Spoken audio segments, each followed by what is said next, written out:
नमस्कार दोस्तों, मैं हूं आपका दोस्त सुनील देशपांडे। एक बार फिर आप सबका स्वागत करता हूं अपने इस चैनल CHS नॉलेज सेंटर में। दोस्तों, आप लोग मुझे जो कमेंट्स करते हैं उनको देख के मुझे बहुत खुशी होती है। काफ़ी लोग मुझे अप्रिशिएट भी करते हैं और कुछ मेरे दोस्त मुझे सलाह भी देते हैं कि नेक्स्ट टाइम इस तरह की वीडियो बनाइए, इस टॉपिक के ऊपर वीडियो बनाइए। लेकिन ये जो आपका प्यार है, आपकी मोहब्बत है, उसको देख के बहुत खुशी होती है। आप सबको थैंक यू सो मच। मैं कोशिश करता हूँ कि आपके कमेंट्स और आपके क्वेरीज़ को जल्द से जल्द आंसर कर सकूँ। अगर कभी डिले हो then I am extremely sorry. काम में व्यस्त रहने की वजह से कभी कभी आपके जो क्वेरीज़ होते हैं उनको आंसर करने में थोड़ा टाइम हो जाता है। तो चलिए आज का वीडियो स्टार्ट करते हैं।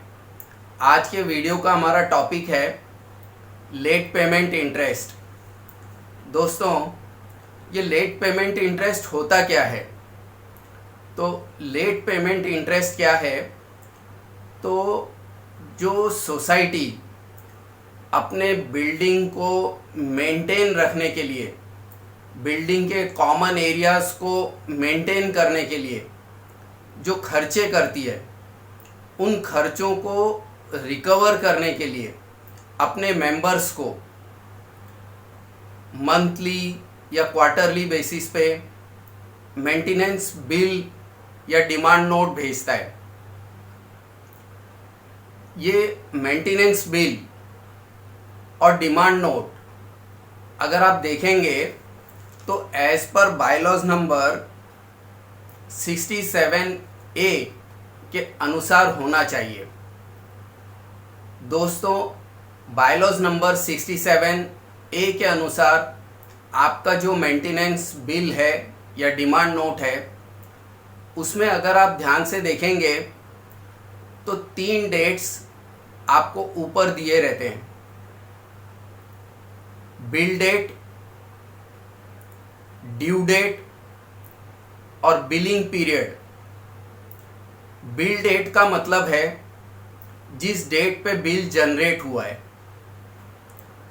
ड्यू डेट का मतलब है मेंबर को इस तारीख तक मेंटेनेंस बिल का पेमेंट करना है। जो ड्यू डेट है उस तारीख तक मेंबर मेंटेनेंस बिल का पेमेंट कर सकता है। लेकिन इसका मतलब ये नहीं है कि आप मेंटेनेंस का बिल ड्यू डेट पे ही पे करें। ड्यू डेट जो होती है वो एक तरह से लास्ट डेट ऑफ पेमेंट है। मतलब इस बिल का आप इस डेट तक पेमेंट कर सकते हैं। जहाँ तक हो सके मेंबर्स ने कोशिश करनी चाहिए कि एक बार बिल मिलने के बाद जितना जल्दी हो सके उसका पेमेंट कर दे। तो ये हो गया ड्यू डेट, मतलब इस तारीख तक मेंबर मेंटेनेंस बिल का पेमेंट कर सकता है। और बिलिंग पीरियड, अब जैसे किसी सोसाइटी में क्या होता है, मंथली बेसिस पे मेंटेनेंस बिल जनरेट किया जाता है। तो जैसे अभी समझिए जनवरी का बिल है तो बिलिंग पीरियड हो गया 1 जनवरी टू 31 जनवरी। यही अगर समझिए क्वार्टरली बिल है तो क्वार्टरली में कैसे होगा, जनवरी टू मार्च। तो बिलिंग पीरियड हो जाएगा 1 जनवरी टू 31 मार्च 2023। तो इस तरह से ये बिलिंग पीरियड रहता है। अभी होता ऐसा है कि लेट पेमेंट इंटरेस्ट जो है वो कब लागू होता है? तो ड्यू डेट तक मेंबर पेमेंट कर सकता है। लेकिन अगर किसी मेंबर ने ड्यू डेट के बाद में पेमेंट किया तो उसके ऊपर नेक्स्ट बिल में लेट पेमेंट इंटरेस्ट ऐड होके आ जाता है। अब ये लेट पेमेंट इंटरेस्ट जो है इसका कैलकुलेशन कैसे करना है। तो बायलॉज नंबर 71 में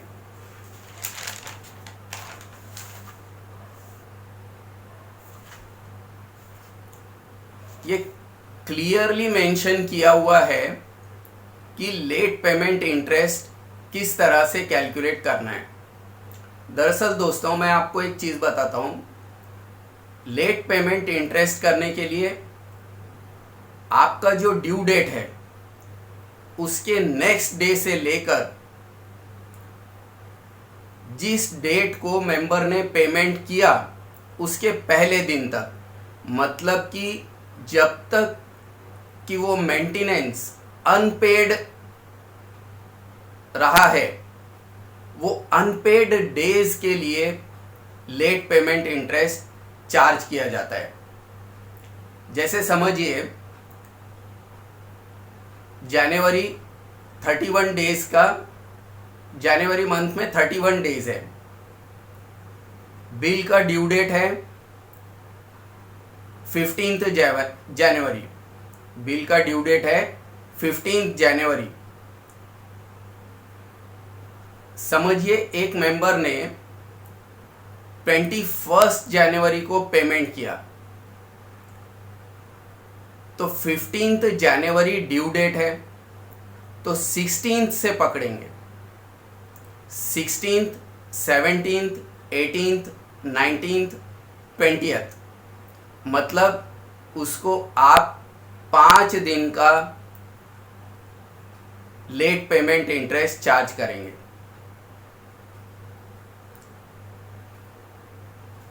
जिस दिन उसने पेमेंट कर दिया उस दिन को कैलकुलेट नहीं करेंगे। जब तक कि मेंटेनेंस की अमाउंट अनपेड है, वो जो डेज हैं उस डेज के ऊपर इंटरेस्ट कैलकुलेट होगा। कभी कभी ऐसा भी होता है कि मेंबर पार्टली पेमेंट कर देता है। जैसे समझिए मेंटेनेंस बिल है 1000 रुपीज, लेकिन मेंबर ने 500 रुपीज पे कर दिया, तो जो अनपेड अमाउंट है, अनपेड अमाउंट कितना है 500 रुपीज, तो वो 500 रुपीज के ऊपर 5 डेज के लिए इंटरेस्ट चार्ज होगा। मतलब कुछ सोसाइटीज में ऐसा देखा गया है कि वो पूरे महीने का इंटरेस्ट चार्ज कर लेते हैं। जैसे समझिए ड्यू डेट है 15th, मेंबर ने पे किया 20th को, लेकिन ड्यू डेट के बाद में पे किया तो उसको फुल मंथ का इंटरेस्ट चार्ज कर देते हैं, जबकि ऐसा होना नहीं चाहिए। बायलॉज में क्लियरली मेंशन्ड है जब तक कि अमाउंट अनपेड है उतने ही पीरियड के लिए उसको लेट पेमेंट इंटरेस्ट चार्ज होना चाहिए। इसी तरह से अगर आपका क्वार्टरली बिलिंग है, तो क्वार्टरली बिलिंग में जैसे समझिए 75 डेज का पीरियड है ड्यू डेट के लिए। जैसे समझिए अभी जनवरी टू मार्च का बिलिंग है, और अगर समझिए ड्यू डेट आता है 15 मार्च, तो ऐसे में कैलकुलेशन सेम रहेगा।